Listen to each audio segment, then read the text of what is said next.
So I don't know if I was just better as Ron or if it was that electric charge going through both of us. I mean, after all, in her mind, she was having sex with someone who had murdered a bunch of people. I was having sex with someone who was clearly capable of having a lover killed. Gary Johnson is a professor of psychology and philosophy at the University of New Orleans, USA. He teaches his students to live on the edge, to put themselves out there, and to get out of their comfort zone. Life is short, and one needs to live it on their own terms. Gary is a fun guy. He drives a Honda Civic like an everyday normal human. He gets home to meet his companions, 2 cats he named ID and Ego. After feeding them, he sits quietly to have his own meal peacefully. It's revealed that Gary also loves working on electronics and has a part-time job at the police department, which initially involves installing CCTV cameras and microphones at potential crime scenes and sometimes shooting while doing his work. While doing his work, a colleague known as Sandra comes up with news. She reveals that one of their colleagues has been suspended after a video went viral of him physically assaulting 2 teenagers. The chief of police wants Gary to be his replacement as an undercover contract killer. Gary isn't ready to play any role at the moment because he's scared and asks Sandra if they should reschedule the meeting in order for him to prep himself. Sandra insists that the operation must continue. A fellow officer encourages him to go for it, and since he's been watching a lot of Hitman movies, he's going to do great at impersonating one. However, Gary tells Scott to play the role since he understands how to be a hitman, but Scott refuses, saying that he was the chosen one and besides, they are there to watch his back if anything goes wrong. They would help him. Gary reluctantly meets Jasper in his car, where he was complaining about his suspension, which would last at least 120 days. At that moment, Gary reveals to Jasper that he would be his replacement for the meantime and asks for some advice on how to play this hitman role. Jasper feels that Gary isn't much of a threat to his job considering his appearance and would return to his role once his suspension expires. He doesn't hesitate and gives him some crucial advice, although he has to change his shorts to something better to appear more professional, thereby borrowing Scott's trousers for the meantime. He gets to the restaurant where the suspect is sitting. At first, Gary looks nervous and starts by making the suspect comfortable with him by acting tough. He poses as a potential hitman to convince the suspect to say some incriminating words that would give the police enough evidence to arrest him for attempted murder. After making sure he'd spilled the beans, Gary collects the bounty and heads outside. Within moments, the guy is arrested by the police for attempted murder.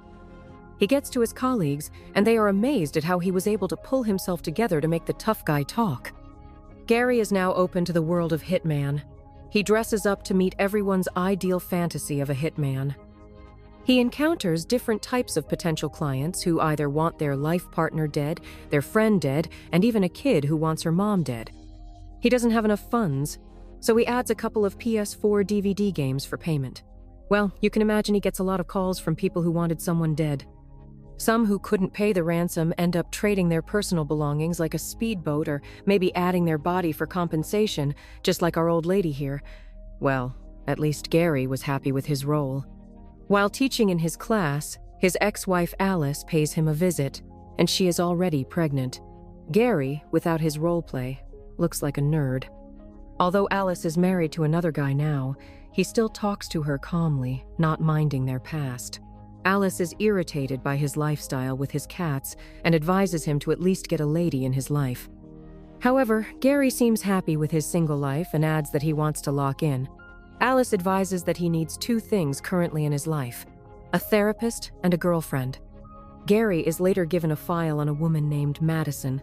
He looks her up on Facebook and sees she doesn't seem to have a history before her marriage to her husband Ray, and she has no criminal record. Gary meets with Madison in a diner under the alias Ron. She is planning to have Ray killed because she can no longer deal with being married to him. Gary quickly becomes normal with Madison and then talks her out of giving him the money to kill Ray so that she will not implicate herself. Instead, Gary convinces her to take the money and start a new life. Claudette and Phil, who've been listening to them all this while, express dismay at Gary for letting her go. Meanwhile, Jasper returns from his suspension but is none too happy to learn that the sergeant prefers Gary doing his job, and that the police would rather have Jasper hidden to protect their reputation after the video of him beating this teenager is still viral. Later on, Madison texts Ron and invites him to a dog adoption fair. Even though Gary is a cat person, he meets Madison at the park, where she tells him that she is divorcing Ray, and she finds that Gary comes off less as a menacing hitman and more of a people person since Gary gets along with the dogs and the kids at the park. Gary and Madison then go out later before going back to her place to go do some dirty. The two then continue their relationship while Gary doesn't let his superiors know about it. While out on a date with Madison, she and Gary are spotted by a drunk Ray and his friend. Ray gets pissed at seeing Madison with another guy. When he threatens to strike Madison, Gary pulls a gun on him, making Ray back off. Gary and Madison go to get some food, and inside the car, Madison is delighted at how he defended her from Ray. While having a good time and enjoying the moment, only for Gary to get nervous when he sees Jasper. Jasper approaches Gary and Madison, only addressing Gary as an old co-worker but not revealing the truth to Madison.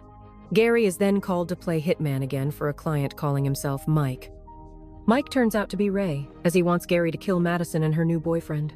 Gary then turns around and reveals himself to Ray and scares him out of the diner before he can implicate himself.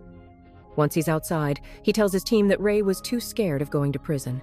He decides to cancel the deal. Jasper isn't convinced and thinks Gary is hiding something from them. Gary doesn't want to talk about it, so he thanks him for not blowing his cover last night.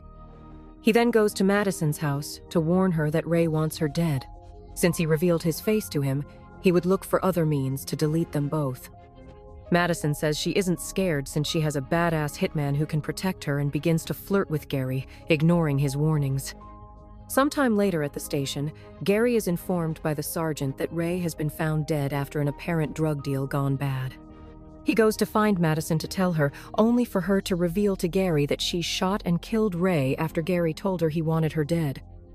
Gary then comes out and reveals he was never a hitman and that he has been lying to Madison. She gets mad and orders him to leave.